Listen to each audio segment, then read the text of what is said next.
Muy bien, pues sin más vamos a continuar para que no se nos vaya el tiempo.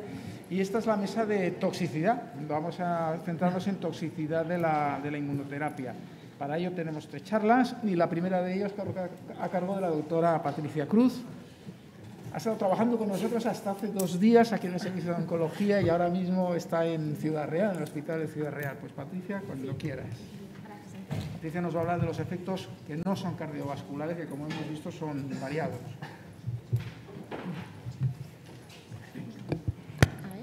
Hola, sí. Lo primero, nada, muchas gracias por la invitación a los organizadores y, bueno, especialmente a Teresa y por esta iniciativa que yo creo que queda patente ya que era algo necesario y que merece la pena, ¿no?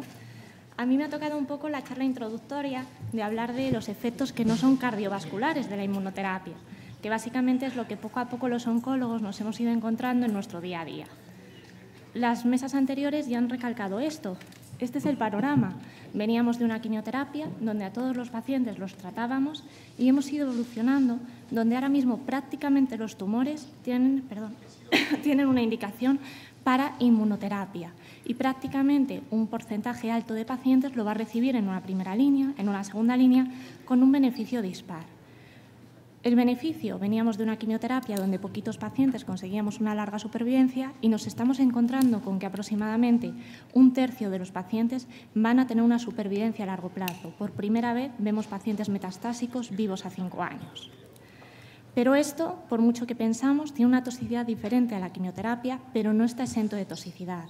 Un poco lo que hemos ido aprendiendo en el día a día, porque lo habíamos visto en los ensayos clínicos, pero bueno, en el paciente en vida real siempre es un poquito diferente, hemos ido viendo que hay efectos secundarios que pueden aparecer en cualquier momento y en cualquier lugar del paciente y que lo primero que tenemos que hacer para tratarlo es sospecharlo, porque antes no lo hacíamos. Además, va a depender un poquito del tipo de inmunoterapia que vamos a llevar. No es lo mismo un anti-PD1 o PDL1 que un anti-CTLA4 o que la combinación de 2 inmunoterapias, sabiendo que no es lo mismo por frecuencia, por momento y por gravedad. Y ahí lo vemos un poquito mejor. En este diagrama vemos que quizá los fármacos más tóxicos son los anti-CTLA4 que empezaron con el melanoma, con el ipilimumab, y que son aquellos que van a tener más eventos, grado 3, grado 4, mientras que los anti-PD1 y anti-PDL1 son fármacos que se toleran mejor, pero que tampoco van a estar exentos de esa toxicidad. Y ocurre todo en el mismo momento. Nosotros estábamos muy acostumbrados a tratar con la quimioterapia y con la quimioterapia sabíamos que realmente podía haber pues, una serie de alteraciones gastrointestinales, podía ser más o menos hemetógena, podía haber neutropenias, pero sabíamos el tiempo en el cual ocurría la toxicidad. Pues con la inmunoterapia pasa parecido, puede ocurrir en cualquier momento, pero según hemos ido tratando pacientes, hemos visto que la toxicidad iba a tener un distinto patrón temporal. De manera que la toxicidad cutánea es aquella que aparece más precoz, ¿lo veis ahí? A ver. Aquí, en torno a la 3ª o 4ª semana, y sin embargo, en torno a las 10 semanas debería haber desaparecido. Que la toxicidad endocrinológica, que aquí es la hipofisitis, pero también puede ser una tiroiditis o un hipotiroidismo, es una toxicidad más tardía, pero que se va a mantener y no se va a resolver en ningún momento. Y esto pues, lo da un poco la farmacocinética y la farmacodinámica de la propia inmunoterapia. Cuando nosotros teníamos una quimioterapia, que sería esto así naranjita, vemos que dábamos una dosis, bajaba esa dosis y teníamos una ventana terapéutica y una ventana de toxicidad. Sin embargo, cuando damos la inmunoterapia, esa ventana terapéutica es más amplia, pero también la ventana de toxicidad y por eso el evento inmunomediado puede aparecer en cualquier momento. ¿Cómo lo tratamos? Pues bueno, es un poquito lo que vamos a ver sabiendo que ya sabemos que puede ocurrir en cualquier momento y que puede tener un patrón temporal. Realmente, a la hora de valorar el tratamiento, hemos de valorar que hemos avanzado poco. Desde los primeros ensayos de inmunoterapia sabíamos que cuando había un evento inmunomediado, el tratamiento era parar, esperar, corticoides. Y eso es un poco lo que a día de hoy seguimos haciendo. Paramos, esperamos e iniciamos corticoides a dosis bajitas, 0,1 miligramo kilo o 1,2 miligramos kilo, dependiendo un poquito de la gravedad del evento. Normalmente cuando es un grado 1 o 2, utilizamos una dosis bajita, 0,51, mientras que cuando es un evento grado 3 o 4 tenemos que subir la dosis a miligramo kilo. Y, de hecho, si hacemos una búsqueda de hace muy poquito de PubMed y vemos cómo manejamos esta toxicidad de los eventos inmunomediados, aparecen, con una búsqueda muy sencilla, más de 2.500 resultados. Y, además, vemos que la gran concentración de publicaciones de este tema se concentra, lógicamente, en los últimos años, porque es cuando más hemos utilizado la inmunoterapia. Pero que todos ellos nos vienen a decir lo que sabíamos cuando empezamos hace 5 o 6 años a tratar a los pacientes, que primero corticoides, que segundo corticoides y que luego nos podemos plantear otra serie de mecanismos y otra serie de alternativas que no está muy claro su utilidad hoy en día. Si revisamos un poquito, muy brevemente, por poner un ejemplo de toxicidades que pueden aparecer y que son toxicidades frecuentes y que nos encontramos en el día a día, tenemos una toxicidad cutánea. Una toxicidad cutánea que lo más frecuente es un eritema. Raramente vemos un Steven Johnson. Pero vemos que las guías europeas nos dicen lo mismo: esperar, parar y ver, y corticoides, dosis bajas o dosis altas, dependiendo del grado que tenemos. Pero ya aparece una cosa interesante en nuestras guías. Aparece que, como veis aquí, realmente nos dice que si ya tenemos un difícil manejo, que si ya no sabemos cómo lo vamos a tratar, que avisemos al dermatólogo, dado que nosotros de oncología sabemos mucho, pero de piel sabemos poco. Lo mismo con el tiroides. El tiroides es una patología endocrinológica que puede aparecer en cualquier momento de la enfermedad y es el único evento inmunomediado que no va a tener caducidad. Cuando aparece, se va a mantener. Y hay que conocer que el paciente va a pasar 2 etapas o 2 fases importantes. Una fase de hipertiroidismo por la tirotoxicosis y una fase de hipotiroidismo. Y lo mismo, lo podemos intentar controlar en la consulta, pero cuando tenemos una TSH de 150, a lo mejor hay que llamar al endocrino, porque a lo mejor no lo estamos haciendo del todo bien. La hepatitis o la transaminitis, como muchas veces decíamos nosotros. Es diferente tener unas transas en una analítica de 500, de 1000 sin alteración de la bilirrubina que tener unas transas de 500.000 con alteración de la bilirrubina. Una cosa es una transaminitis que muchas veces veíamos en los ensayos clínicos, elevación de transaminasas autolimitada, mientras que lo realmente preocupante y aquello que nos debe alarmar es cuando el paciente presenta una hepatitis franca inmunomediada. Y esto es un evento poco frecuente, pero es un evento potencialmente mortal y que obliga a suspender la inmunoterapia y a no volver a reintroducirla. La colitis, parecido. Normalmente los anti-PD1 y anti-PDL1 no dan mucha colitis, pero los anti-CTLA4 son un poco lo que más evento gastrointestinal van a dar y es algo que debemos conocer para poderlo controlar. Y, por último, la terrible neumonitis. Nosotros, cuando tenemos un paciente en la consulta y normalmente tiene un cáncer, llevaba pulmón, o sea que tenía un cáncer de pulmón, pues lo que vemos es que el paciente empieza con disnea, empieza con más clínica respiratoria. Y hacer el diagnóstico diferencial entre una neumonitis y un empeoramiento por su patología tumoral o un empeoramiento por el EPOC del paciente es complejo y es difícil. Pero hay que hacerlo y hay que hacerlo bien, porque esto mata a los pacientes. Y esto, cuanto antes lo detectemos, mejor supervivencia vamos a tener. ¿Realmente qué más tenemos, aparte de los corticoides? Pues poca cosa. Existen muchas aproximaciones, existen muchas teorías, pero no hay nada probado que nos diga qué debemos hacer cuando tenemos un evento inmunorrelacionado refractario a corticoides, de manera que tenemos un poquito las manos atadas. Por un lado podemos tener un evento que va a ser mortal para el paciente y por otro lado también tenemos una pérdida del beneficio de un tratamiento que puede ser altamente eficaz. Este es un poquito un estudio que trata, con muy poquitos pacientes, porque ya digo que la experiencia es tremendamente limitada, pues trata de ver un poco qué podemos hacer con esas neumonitis que son corticoresistentes, porque hay neumonitis corticoresistentes. Y plantean o dar infliximab, o dar inmunoglobulinas, o dar ambos tratamientos. Y veis la N, o 7 pacientes, o 2 pacientes, o 3 pacientes. De manera que tenemos muy poca experiencia en este tema. Y esto son un poco las imágenes que publican, ¿no?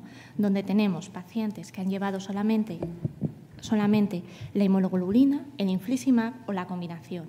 Y hay pacientes que van bien y esa neumonitis que es corticoresistente mejora y el paciente pues sale de alta hospitalaria sin secuelas, pero hay pacientes que a pesar del esfuerzo que se haga con esa inmunoglobulina, con ese infliximab, van mal y fallecen a los pocos días. ¿De qué depende? No lo sabemos. A día de hoy no hay nada que nos marque qué paciente va a evolucionar bien y qué paciente va a evolucionar mal. Y eso es un problema, porque tú cuando te encuentras una neumonitis grado 1 o 2 en la consulta, intentas ser conservador, pero no sabes qué paciente va a responder y qué paciente va a ingresar y puede fallecer por este evento. Nuestra experiencia, pues bueno, esto es un estudio que hicieron los residentes que estaban rotando en la planta, en su año de planta, y recogieron todos los ingresos hospitalarios que habíamos tenido durante 3 meses, creo que fue de julio a septiembre o agosto, ¿no? Entonces, de todos los ingresos, vieron cuántos pacientes estaban con inmunoterapia, para ver cuántos habían ingresado por un evento inmunomediado. Esta es la gráfica donde veis que, bueno, que los pacientes que más ingresan, lógicamente, son de pulmón, un poco por la patología, seguido de mama, seguido de colorecto y seguido de mama. Y veis que prácticamente la gran mayoría de los pacientes que ingresan por pulmón, pues prácticamente la mitad, van a estar con inmunoterapia. Eso no quiere decir que todos ingresen por un efecto inmunomediado. Cuando se hizo la estadística se vio que solamente un 4 o 5% ingresaban por estos eventos y que el motivo de ingreso era una neumonitis, era una hepatitis, era una nefritis, una colitis y un caso de miastenia gravis en un melanoma. Es decir, estos eventos no son del todo frecuentes, los grado 3, los grado 4, pero cuando aparecen es un motivo para saber cómo debemos manejar a nuestros pacientes. Este es un ejemplo de un paciente nuestro de la consulta que fue diagnosticado en octubre de 2018 de un adenocarcinoma de pulmón estadio 4. Ahí veis la masa, aquí un nódulo satélite y en la siguiente imagen por PET una lesión en escápula, que es una lesión, una metaósea. El paciente le metemos en un ensayo clínico, que es una combinación de un anti-CTLA4 y de un anti-PD1, un ipilimumab. Y en el segundo ciclo, en el segundo se da el tratamiento y se le va haciendo controles analíticos. Entonces, en el segundo ciclo, en el día 15, el paciente asintomático viene con esta analítica, con elevación de transaminasas, con elevación de bilirrubina directa e indirecta, con lo cual sospechamos que estamos ante una hepatitis inmunomediada. Iniciamos corticoides a dosis altas durante el ingreso hospitalario y reevaluamos, hacemos una serie de pruebas durante el ingreso. A pesar de llevar solamente 2 ciclos, el paciente ya presentaba una estabilización con tendencia a una respuesta parcial. Había bajado la masa tumoral más de un 20%. Y todas las pruebas que se hicieron a nivel abdominal nos dijeron que no había patología abdominal aguda, que no había enfermedad a nivel hepático. Todo parecía una inflamación por la propia inmunoterapia. Con corticoides tuvimos buena respuesta. Se resolvió en poco tiempo y el paciente se pudo ir de alta. Dado el beneficio clínico, un poco lo que planteamos y con permiso del ensayo es continuar con el tratamiento, porque habíamos tenido una hepatitis grado 3, pero que se había resuelto bien, sin incidencias. Pusimos otra vez el tratamiento y nos encontramos esto en el siguiente ciclo. El paciente comienza con disnea, con saturación basal del 80% y le hacemos un escáner urgente y si recordáis el otro pulmón nos encontramos esto, una neumonitis grado 3. El paciente vuelve a ingresar e iniciamos otra vez corticoides a dosis altas. La evolución, gracias a Dios, pues fue muy buena porque realmente no fue corticoresistente y no necesitamos recurrir a ningún tratamiento alternativo como hemos visto antes de infliximab o de inmunoglobulinas. Y realmente cedió esa neumonitis y desaparecieron los infiltrados. El siguiente punto es que, lógicamente, con 2 eventos inmunomediados grado 3, el paciente no podía seguir recibiendo la inmunoterapia, por mucho que tuviéramos un beneficio claro, porque radiológicamente había mejorado mucho la enfermedad. De manera que lo que planteamos es dejar al paciente sin tratamiento. El paciente estaba bien, prácticamente la lesión seguía disminuyendo en cada prueba radiológica que íbamos haciendo y aquí veis la evolución desde octubre del 2018 a enero del 2019 a marzo del 2019, donde realmente conseguimos con TAC una estabilización de la enfermedad, pero cuando le hacemos PET de control vemos que esa enfermedad no capta, que está en una respuesta completa metabólica. Es decir, que a pesar de suspender el tratamiento, conseguimos que la enfermedad siga respondiendo a esa inmunoterapia. Aquí lo veis, ¿vale? Donde estará el de inicio y este es el de seguimiento donde se ve que no hay captación patológica, ¿vale? Y realmente aquí nos puede surgir otra pregunta, o por lo menos a nosotros en la práctica clínica nos surge, y es aquel paciente que tiene una toxicidad grave, grado 3, grado 4, y suspendemos el tratamiento y se mantiene la enfermedad porque lo vemos, ¿realmente puede ser que, como ha ocurrido con otros fármacos, esa toxicidad nos indique un patrón de respuesta? ¿Esa toxicidad nos indique que ese paciente va a responder sin tratamiento, va a seguir con la enfermedad estable? Pues no lo sabemos. Un minuto. Vale, enseguida termino. Existen muchos datos contradictorios, pero quizá este es el mayor metaanálisis que se ha publicado sobre el tema y donde vemos que se incluyeron entre los diferentes estudios 1.700 pacientes. Y vemos que cuando evaluamos la respuesta antes o después del efecto inmunomediado, vemos que antes del efecto inmunomediado tenemos un 27% de pacientes que responden y después un 81% de respuestas, con lo cual no sabemos muy bien qué está pasando. Pero las gráficas nos dicen esto, y es que realmente cuando tú tienes un efecto inmunomediado parece que hay un grupo que se va a beneficiar y que va a vivir más y que no le va a afectar el uso de corticoides precoces, que era otra de las teorías que nosotros teníamos cuando empezamos a utilizar inmunoterapia. Pero de esto, a día de hoy, tenemos muy pocos datos, de manera que no podemos decir nada claro. Para tratar esto, ¿qué debemos hacer? Pensar que nuestro paciente puede tener una toxicidad, porque a veces no lo pensamos. Sospecharlo cuando nos cuenta algo, escucharle y luego tratarlo, porque si no tratamos un grado 1 vamos a tener un grado 3. Y además hay que educar al paciente. El paciente cuando le damos una quimioterapia sabe que puede tener náuseas, que puede tener vómitos, que puede tener fiebre, pero cuando le damos inmunoterapia, como ha leído tanto los periódicos y ha escuchado tanto, piensa que no va a tener nada. Y eso no es así. ¿Vale? De manera que otra labor que tenemos que hacer en la consulta es educarle para que sepa lo que le puede pasar. Y luego, lógicamente, contar con los compañeros. Y por eso son tan importantes las aproximaciones como las de hoy. No sabemos tratar todo porque tenemos toxicidades que no nos hemos encontrado nunca. Y en estos casos necesitamos que nos ayuden aquellas personas que sí que saben. Y muchas gracias.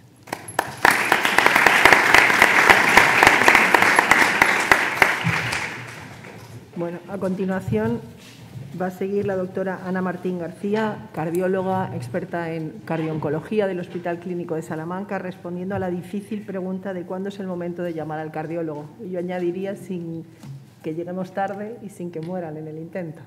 Ahí ese punto de equilibrio. Cuando quieras, Ana.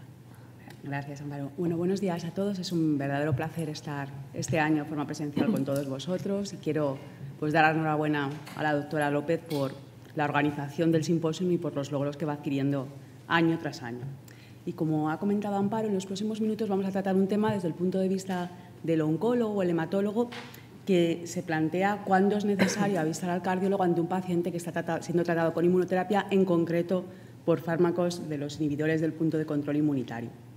Y cuando recibí la invitación para realizar esta charla, mi primera respuesta fue automática. Ante la más mínima duda, pues es por el beneficio del paciente, debemos avisar antes de que el paciente vaya a recibir tratamiento en la valoración basal, durante y una vez, como ya se ha comentado, tras el tratamiento, porque puede tener efectos también posteriores. ¿Y en qué basamos esta respuesta? Pues en primero en que la incidencia, efectivamente, en los últimos estudios en vida real, pues es significativamente mayor de los eventos cardiovasculares que los que se recogían en los ensayos clínicos iniciales. De tal forma que en este estudio publicado en el Cardio Oncology, casi el 15% de los pacientes presentan algún evento cardiovascular. Y la repercusión es importante ya que se asocia a una mortalidad hasta 3 veces mayor que aquellos pacientes que no lo presentan. De tal forma que en uno de los metaanálisis que más pacientes ha incluido, más de 20.000, en total de 125 ensayos clínicos, los eventos cardiovasculares son responsables de casi el 10% de la mortalidad asociada a la terapia. Y cuando ya nos fijamos en eventos cardiovasculares concretos, como es la miocarditis, pues hasta un 50% de los pacientes con miocarditis va a ser fulminante, van a fallecer y en un periodo de tiempo muy corto. Solo en los 5 meses que duró el seguimiento. Esto cuando lo comparamos con la miocarditis en un paciente, una miocarditis viral, no mediada por ICIS, pues la mortalidad es del 4% en algunos estudios, pero a 5 años. Y no solo es la miocarditis, sino que los pacientes que presentan una pericarditis también tienen una mortalidad muy elevada del 21% en plazos cortos de seguimiento. En segundo lugar, tal y como ha comentado la doctora Cruz, tenemos evidencia que nos dicen que el paciente en el cual existe un evento cardiovascular de grado 1, es decir, un paciente asintomático pero que tiene alteraciones en biomarcadores o alteraciones en el electro, tiene hasta 6 veces más riesgo de presentar una complicación de grado 2 o mayor, es decir, asociada a una morbimortalidad importante. De tal forma que si logramos identificar y tratar estas complicaciones, es probable que la morbimortalidad se reduzca de forma significativa. Y por último, aunque es cierto que esta estos resultados pueden ser debidos a que no disponemos de una sólida evidencia que nos indique cómo realizar el manejo, la prevención y el tratamiento de las complicaciones, pero sí que refleja que actualmente cada centro pues, realiza el manejo de las complicaciones cardiovasculares, inmunomediadas, cardiovasculares y no cardiovasculares, en función pues, de la experiencia. De tal forma que menos del 50% de los pacientes siguen las directrices que se reflejan en las guías de las sociedades científicas. Por tanto, hay que avisar al servicio de cardiología ante la más mínima duda y, tal como se ha comentado previamente, con un alto índice de sospecha y un umbral a la hora de solicitar pruebas pues bajo para poder confirmar o descartar la existencia de complicaciones antes, durante y tras el tratamiento. Sin embargo, ¿cuál es la realidad que también se ha comentado esta mañana? Pues es que el número de indicaciones y de pacientes, por tanto, que van a recibir tratamiento con inmunoterapia pues está incrementando de una forma exponencial. Por tanto, es imprescindible que dispongamos de protocolos en cada centro que nos indiquen cómo actuar a la hora de interpretar y a la hora de presentar una complicación. Y para eso, pues las guías publicadas hace 2 semanas nos ayudan de una forma significativa, afortunadamente. La valoración basal, las guías nos recomiendan que tenemos que realizarla siempre recomendándose la utilización de la escala de riesgo de toxicidad del ICOS y así estratificar a los pacientes entre bajo, moderado, alto y muy alto riesgo. Los pacientes de bajo riesgo y de riesgo moderado pueden ser seguidos por oncología y los de alto y muy alto riesgo pues son derivados a cardiología antes de recibir el tratamiento. Sin embargo, en el caso de los inhibidores del punto de control inmunitario no podemos utilizar esta escala. Entonces, ¿cómo identificamos a los pacientes de alto riesgo? Son aquellos pacientes que van a recibir tratamiento dual o combinación con otras terapias dirigidas, aquellos pacientes que han tenido eventos adversos inmunomediados no cardiovasculares o que ya han tenido cardiotoxicidad previa o enfermedad cardiovascular. ¿Y qué tenemos que realizar? Pues siempre una valoración cardiovascular, una exploración física, toma de tensión, determinación del perfil lipídico y del perfil glucémico, y a todos los pacientes con una clase de recomendación 1 y un nivel de evidencia B hay que realizarle un electro y determinación de biomarcadores. Y solo en los pacientes de alto riesgo sería recomendado realizar un estudio ecocardiográfico basal con clase de recomendación 1. El estudio ecocardiográfico al resto de enfermos tendría una recomendación 2B. ¿Y por qué es importante esto? Porque si no disponemos de una fotografía, no conocemos cuál es la situación basal del enfermo, muy difícilmente vamos a poder interpretar los hallazgos que tengamos de las pruebas durante la monitorización del tratamiento. Es importante que vean qué perfil de riesgo tienen los pacientes tratados con inmunoterapia. Y aquí son los primeros resultados del registro SIR-CVT presentados por el doctor Zatarain en el último Congreso de Cardiología Europea, en el cual son 53 pacientes de 19 centros hospitalarios tratados con inmunoterapia, en los cuales se les realiza una valoración basal, valoración clínica con electro, biomarcadores más específicos, más avanzados, determinados en el CNI, como el microRNA 721, eco y resonancia. Y vemos que son pacientes de muy alto riesgo. Más del 83% de los pacientes tienen al menos un factor de riesgo. El 34% de los enfermos tienen ya enfermedad cardiovascular previa. El electro es anormal en el 28% y tienen determinación de biomarcadores altos 1 de cada 3. Además, presentan realce el 26% de los enfermos. Por tanto, es imprescindible conocer de dónde partimos a la hora de poder confirmar o descartar que las alteraciones que tengamos en la monitorización son debidas a la inmunoterapia o que el paciente las tenía ya previamente.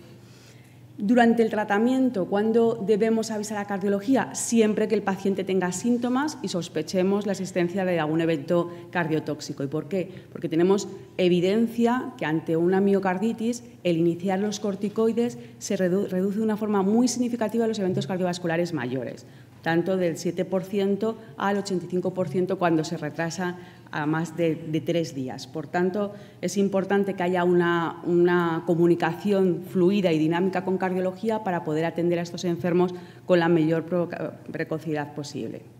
En el paciente asintomático, ¿qué herramientas disponemos? Pues herramientas sencillas como es el electro y los biomarcadores, ambas muy sensibles pero poco específicas.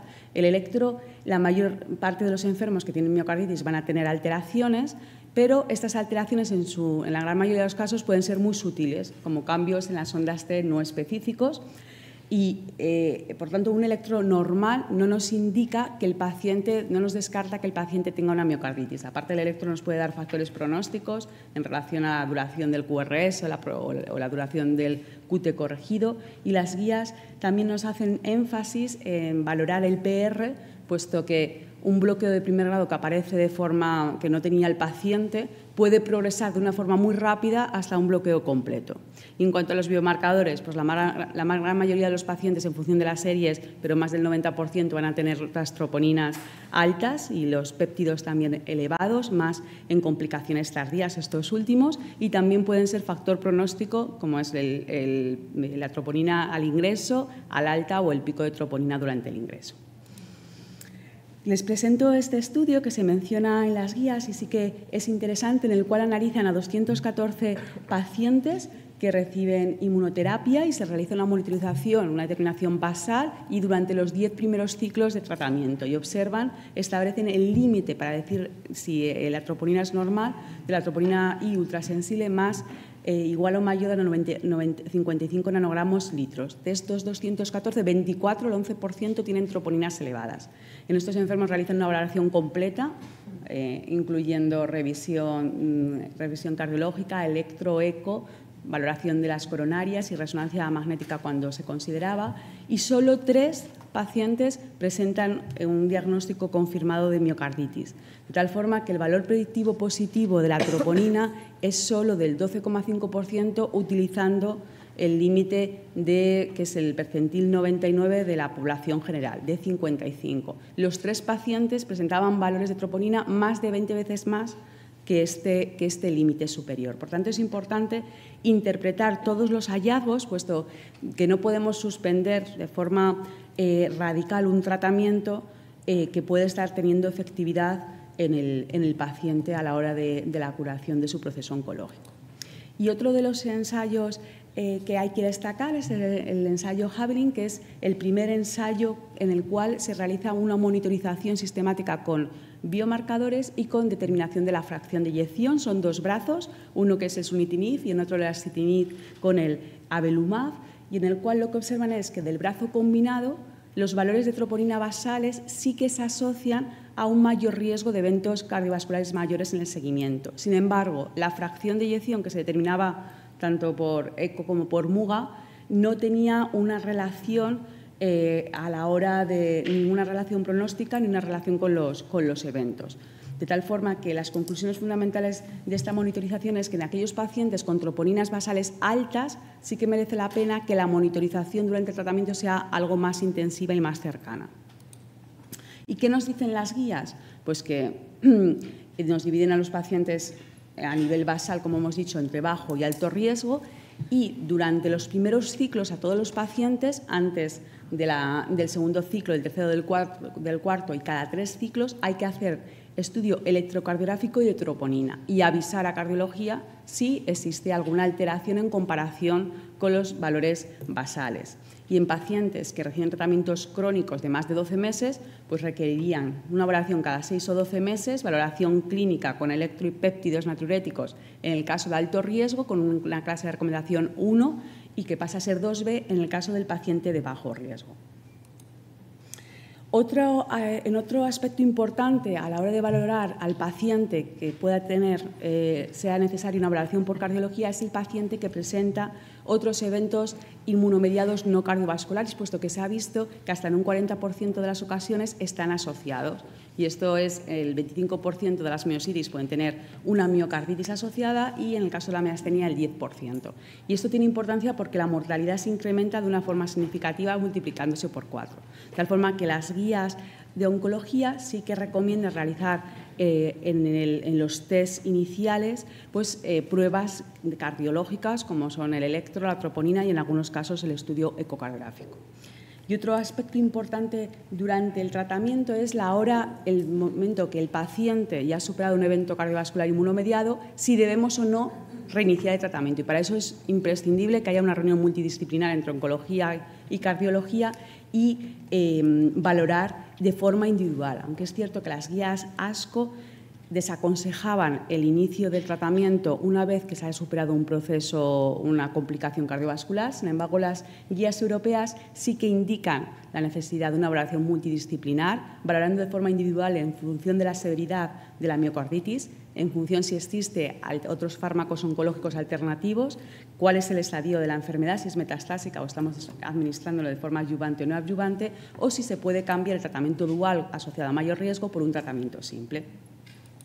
Y una vez que hemos finalizado el tratamiento, como ha comentado el doctor Espinosa en la charla previa, sí que todavía tenemos riesgo de desarrollar eventos cardiovasculares, y así se publica en este Circulation del 2020, en el cual los pacientes tienen un riesgo de complicaciones ateroescleróticas, como es el infarto, la isquemia cerebral o la revascularización coronaria, tanto comparado en el estudio de casos y controles, en el cual el riesgo es 3 veces mayor, como un estudio de casos cruzados en el cual comparan la situación del mismo paciente 2 años antes y 2 años después y observan que se ha multiplicado su riesgo hasta en 5 veces. De tal forma que estos autores consideran que es importante tener en cuenta que el propio tratamiento con inmunoterapia puede ser un factor modificador del riesgo cardiovascular. Por tanto, es fundamental a lo largo de todo el proceso oncológico optimizar el tratamiento de los factores de riesgo, siempre siendo proactivos, incluso agresivos a la hora de manejar este riesgo. Para concluir, pues es importantísimo, tal y como se ha reiterado y como es el objetivo de esta reunión, que colaboremos todos de una forma multidisciplinar. La evaluación basal es fundamental a la hora de interpretar los resultados durante el tratamiento, pero tiene que estar protocolizada, tanto la evaluación basal y el seguimiento en cada centro, y teniendo en cuenta que, dado que no disponemos de mucha evidencia para sustentar los seguimientos, estos protocolos van a tener un carácter dinámico que pueden ser modificados pues, en los próximos meses o en los próximos años.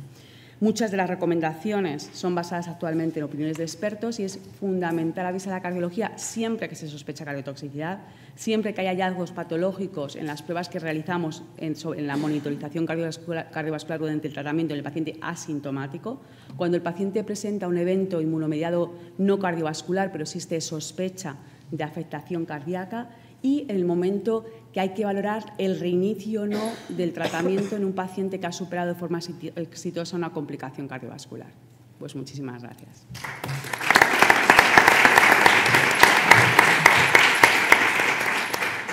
Bueno, muchas gracias, Ana. Ahora el doctor Eduardo Zatarain, del Hospital Gregorio Marañón, nos va a comentar los efectos cardiovasculares de la inmunoterapia. Cuando quieras, Eduardo. Gracias. Buenos días a todos y también pues, el agradecimiento pertinente a la organización, a Teresa por todo el apoyo, el soporte con los proyectos que estamos manejando y bueno, pues la enhorabuena por los éxitos y el éxito de la reunión, que cada año pues, es más interesante. Yo soy el cardiólogo que acaba de llamar Ana y bueno, pues voy a intentaros transmitir cuáles son esas toxicidades cardiovasculares y cómo manejarlas, ¿no? Estos son mis conflictos de interés. Y como ya se ha puesto un poco de manifiesto, pues el creciente interés en la toxicidad cardiovascular no es por una gran incidencia.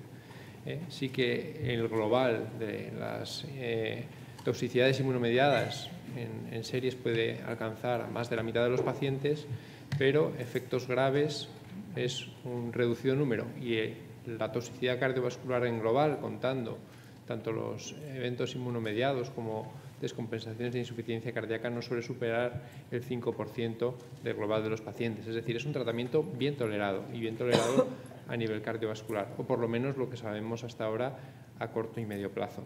Sí que es verdad que, como ya ha dicho también la doctora Martín, la tasa de fatalidad de las toxicidades graves cardiológicas, en concreto la miocarditis, es muy alta. Y aunque en las causas de muerte por eventos inmunomediados la colitis es la que más agrupa en número de pacientes esa mortalidad, en porcentaje es la miocarditis la que mayor tasa tiene.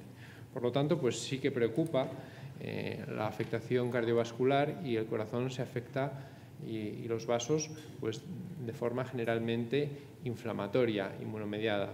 Pero, como ya ha expresado también la doctora Martín, estamos viendo un incremento en los eventos cardiovasculares mediados por la aterosclerosis y que puede que estemos viendo únicamente la punta del iceberg y de aquí a unos años, con el incremento de las terapias, pues sea esa toxicidad aterosclerótica la que pueda marcar las limitaciones o el pronóstico de estos pacientes a medio y largo plazo.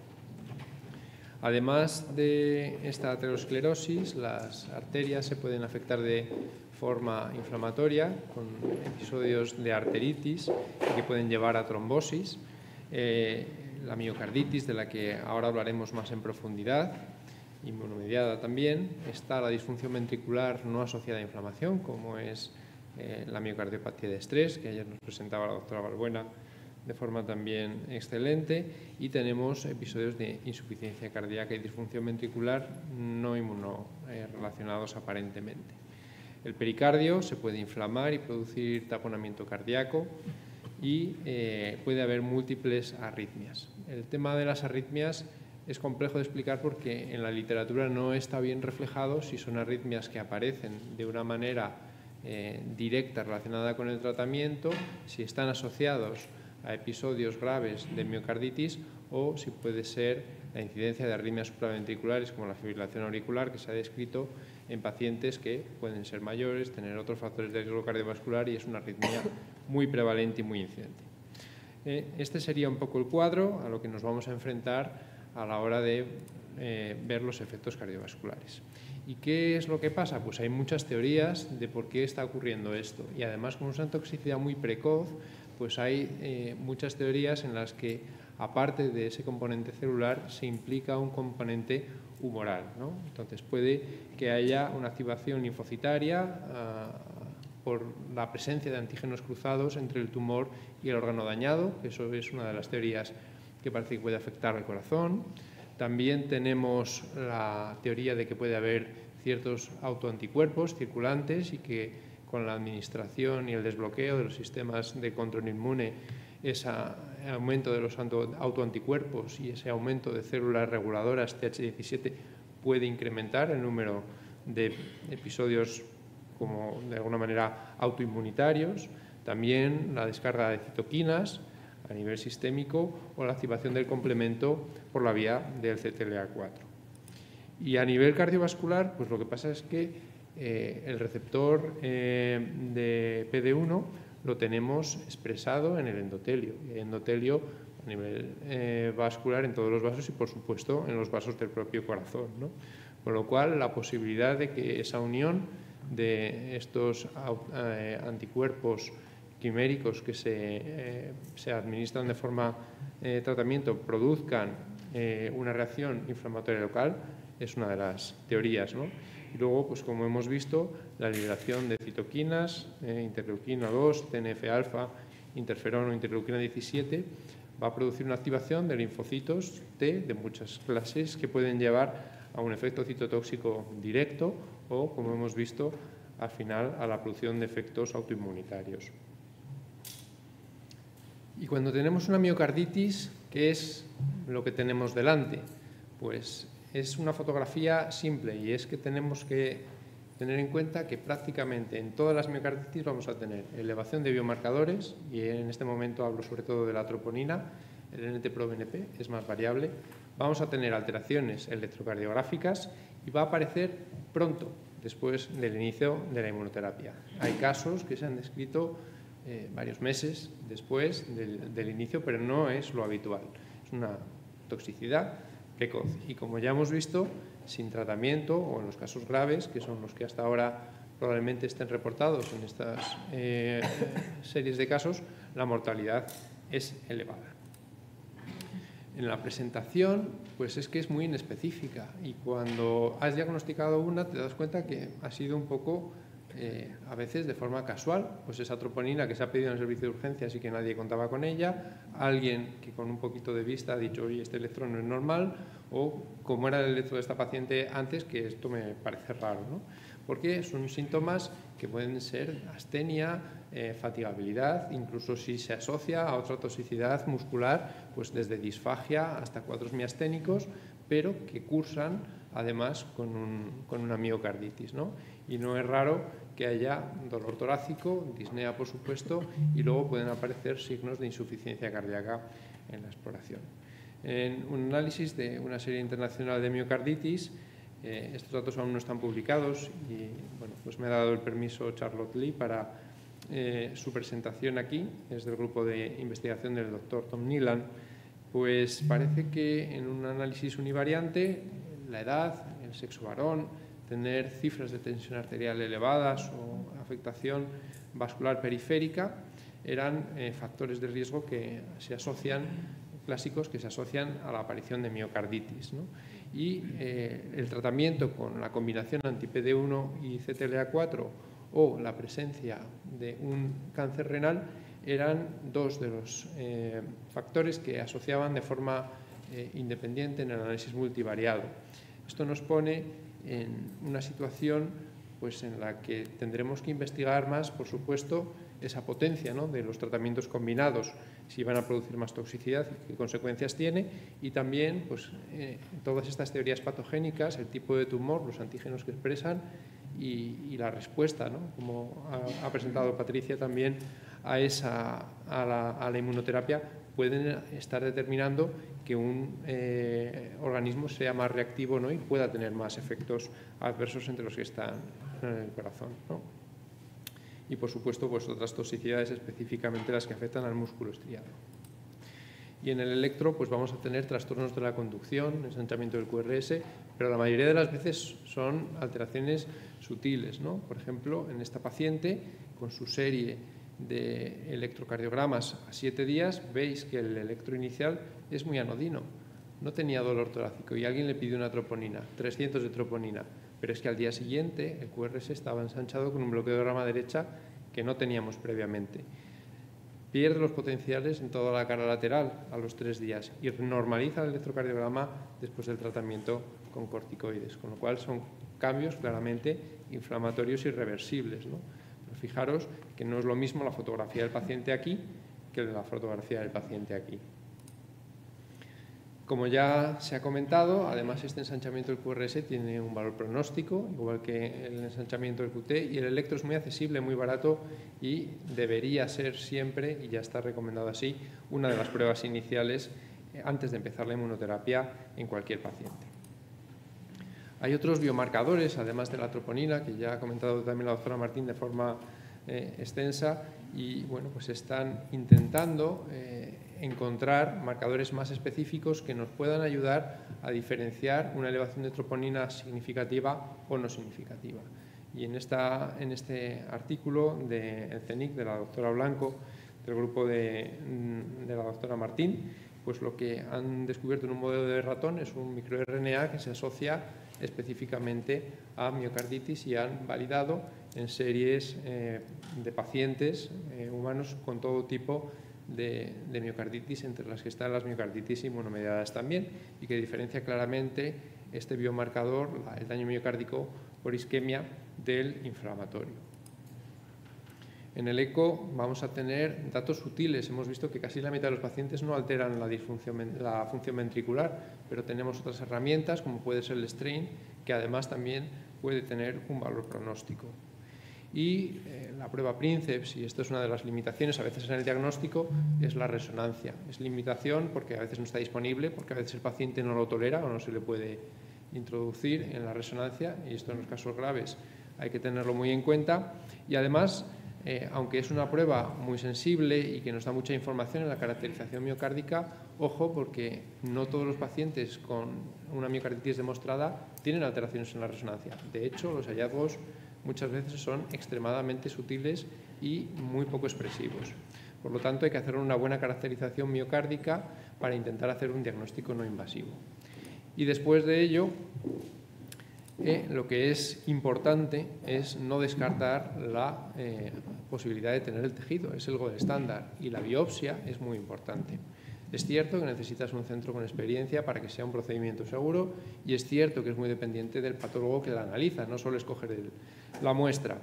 Pero si no aprendemos a ver lo que está pasando a nivel celular, es difícil que nos podamos explicar a nivel clínico muchas de las alteraciones, ¿no? Y además se pueden quedar muchos casos en el limbo del diagnóstico. Por tanto, una idea también importante y que quiero remarcar es que cuando nos vamos a aproximar al paciente y hemos visto la radiografía, vamos a ver alteraciones eléctricas, vamos a ver elevación de troponinas, y es una población que también puede tener un síndrome coronario agudo. ¿Por qué? Porque es muy incidente, es muy prevalente y es lo primero que hay que diagnosticar como diagnóstico diferencial. Es decir, estos pacientes tampoco debemos demorar el estudio coronariográfico porque además uno de los efectos tóxicos a nivel arterial puede ser una trombosis y están descritos los infartos, parece que relacionados con la inmunoterapia. Una vez descartado si el paciente no tiene estabilidad como para hacer un diagnóstico reglado por imagen, hay que biopsiar y hay que meterlo cateterismo en un centro de tercer nivel con el soporte circulatorio que pueda requerir. Son reversibles, hay que tratarlos con intensidad y estas toxicidades pueden curarse, pero si el paciente fallece en el camino no nos va a dar tiempo. En este aspecto, las guías pues, recomiendan utilizar las herramientas habituales, troponina, electro y diagnóstico por imagen, con una recomendación 1 y un nivel de evidencia B, y también interrumpir temporalmente el tratamiento con los immune checkpoint inhibitors. La biopsia endomiocárdica, por los riesgos del procedimiento, se ha balanceado y se ha dejado como una recomendación 2A, pero debe ser valorada sobre todo en aquellos casos que necesitamos la confirmación del diagnóstico, bien por la emergencia del caso o bien por las dudas de las pruebas no invasivas. ¿Y por qué también creo que es importante la biopsia? Porque no estamos tratando un fenómeno de blanco o negro y las propias troponinas que vemos y esas elevaciones no sabemos qué significan a nivel tisular. Daño miocárdico hay y tiene relevancia clínica, pues no lo sabemos. Cuando se han gradado las biopsias de pacientes con miocarditis inmunomediada y se ha visto luego, de forma retrospectiva, cómo era el tratamiento, pues es que no se han tratado, o sea, no ha habido diferencias cuando el tratamiento ha sido enérgico o menos enérgico en los resultados y sí que puede haber diferencias en el grado. Por ejemplo, en el trasplante cardíaco, cuando tratamos un rechazo, no es lo mismo el rechazo con inestabilidad hemodinámica que no hemodinámica, pero cuando nos vamos al tejido y el paciente está en su situación clínica, no es lo mismo tratar un grado 2 que un grado 1, ¿no? si está estable. Por tanto, a lo mejor la biopsia también en algún momento nos puede ayudar a ponderar ese riesgo-beneficio de la dosis, del tiempo y de la cantidad de inmunosupresión que tenemos que dar al paciente. Y además nos ayuda en el diagnóstico diferencial, porque como ya hemos comentado, puede haber y está descrita la miocardiopatía de estrés. En este caso, publicado en el JACC Oncology, pues lo que se ve es un infiltrado atípico de monocitos que no tienen nada que ver con lo que es la infiltración habitual, ¿no? Y los macrófagos que están en el tejido pues sí que pueden tener cierta relación fisiopatológica con la miocardiopatía de estrés y nada que ver con este efecto inmunomediado. Por tanto, aunque tenemos ya un punto de partida muy bueno con la definición y establecimiento claro de los criterios de la miocarditis, no olvidéis que vamos a tener que utilizar muchas pruebas, que hay que descartar la patología habitual y común y que aún así tendremos que ponernos en la situación clínica porque no es lo mismo el diagnosticar una miocarditis en un paciente que acude con miositis o una miastenia que en un paciente que no tiene otra toxicidad. La probabilidad pretest tiene que funcionar también aquí para la evaluación de las pruebas. Y en cuanto al tratamiento puro, pues ya lo ha resumido Patricia. Primero corticoides, luego corticoides y después inmunosupresión. ¿Y cuál? Pues realmente la que tengáis a vuestra mano, con la que estéis familiarizada. Tenemos ahora una guía clara de cuándo y cómo dar el corticoide, de cómo titular y ir disminuyendo la dosis, y no tenemos una recomendación clara de cuál debe ser la segunda línea. Probablemente un manejo escalonado y de menos a más debe ser lo recomendable y, por supuesto, sí que, así como el infliximab se utiliza en otro tipo de toxicidades, hay casos descritos de empeoramiento de insuficiencia cardíaca y debe tratarse con cuidado en el corazón. 2 palabras sobre la pericarditis. Ya hemos visto que tiene relevancia clínica y un pronóstico que también puede ser malo, pero lo malo es que cuando uno se pone a profundizar en la literatura, diagnóstico puro de miocarditis inmunomediada hay pocos, porque muchas veces no se ha descartado adecuadamente la infiltración tumoral, que por ejemplo en este caso fue lo que mató al paciente, y es difícil tener diagnóstico por anatomía patológica o por autopsia que nos pueda ayudar a guiar el tratamiento, ¿no? Suelen ir bien cuando no hay una causa diferente y solo se tiene el immune checkpoint inhibitors con antiinflamatorios o con corticoides si no es suficiente para el control de los síntomas. Y hay que quedarse con la idea de que el retratamiento suele, con un control ecocardiográfico adecuado, ser posible. Y de esto de la aterosclerosis hemos ya comentado bastante en esta charla y creo que no merece la pena extenderse. Puede ser la punta del iceberg de un problema a medio plazo y quiero concluir pues con 4 ideas. La primera, que necesitamos profundizar más en los mecanismos de por qué estos fármacos tienen una toxicidad cardiovascular. Si no los podemos definir bien, va a ser difícil que encontremos una respuesta en la prevención y el tratamiento dirigido. Y aunque es infrecuente, ya hemos visto que tiene cierta relevancia clínica y tenemos que estar atentos para su diagnóstico. Muy importante ser rápido en el diagnóstico diferencial y no olvidarse de que el tratamiento de los factores de riesgo debe ser una máxima desde el principio, incluso antes del tratamiento. Muchas gracias.